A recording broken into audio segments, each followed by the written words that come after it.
Thank you again for joining us. We're coming at you from the NAFB convention, the national convention in Kansas City, Missouri. Talking with our friends with Syngenta, Bruce Battles. Good to see you, Bruce. Good to be here today. We've talked with you in the past, and we'd like to talk again. Let's talk about, corn and soybeans. You can cover it both for us. Let's talk about some of the new products out there. We'll get into some specific things like insect control and some genetics and trait talk here, but what's new? Do you want to cover anything there?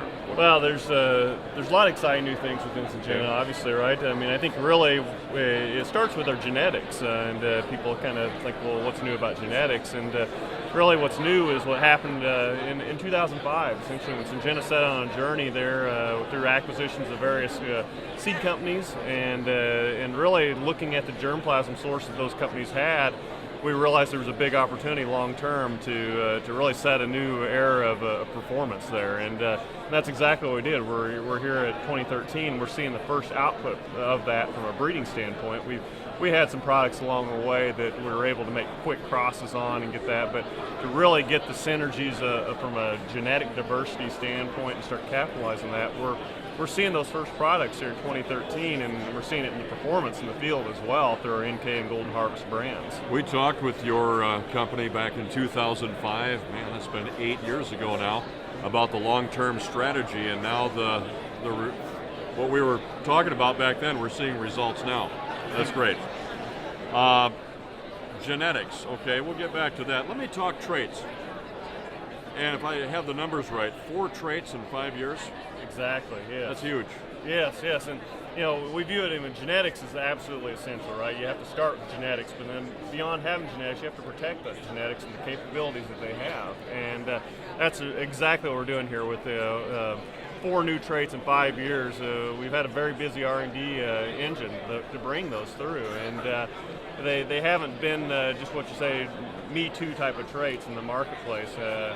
They look at novel new technologies like Agrosure Artesian, and what better thing, the last couple of years with the weather and the moisture we've had and then the drought conditions we've had to test a product like Agrosure Artesian that optimizes the performance of water in a plant. And so with the goal of performing, excelling when it rains, and being competitive with those other products that are out there in those high yield situations, but also being able to maximize yields and increase yield potential at lower yielding drought stress environments, which is different than your historic drought tolerant products that perform on the low end but don't perform on the high end, right? So then beyond that, we have Agrosure Inogen, so the first and only trait to come to the marketplace to address the ethanol industry and increase the efficiency and the output in the Inogen.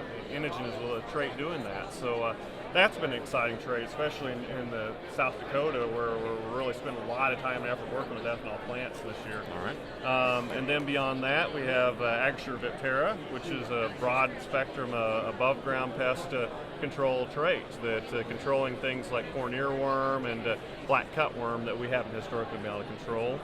And then last but not least, with all the concerns we have around rootworm resistance and the difficult to control pest and how that pest evolves so rapidly, we've introduced Agrosure Duracade. And Agrosure Duracade is a dual mode of action trait stack configuration. But what's unique about that is that one of the 2 modes of action in that is totally new and just fresh in the marketplace. All the existing traits in the marketplace today that are dual mode of action are simply stacking configurations of things that have been out there by themselves. And so from a resistance management, that's extremely valuable in preserving that technology going forward. All right, Bruce. Well, we've talked about with the producers, weed pressure has been an issue. Another one has been insect control. Let's talk about that. What is it that I read or heard about, the bug squad?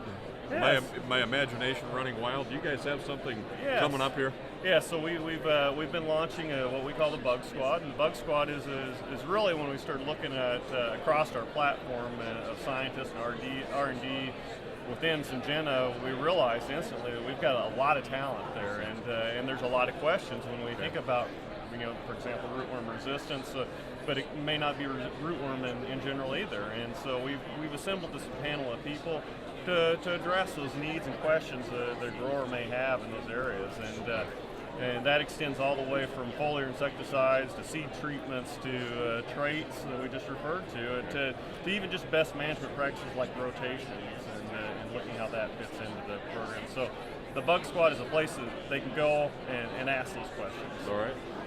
I thank you for clarifying that, because I was thinking about the Bug Squad, and I wanted to ask you that, Bruce. Thank you for your time. Thanks for having us. Bruce Battles with Syngenta.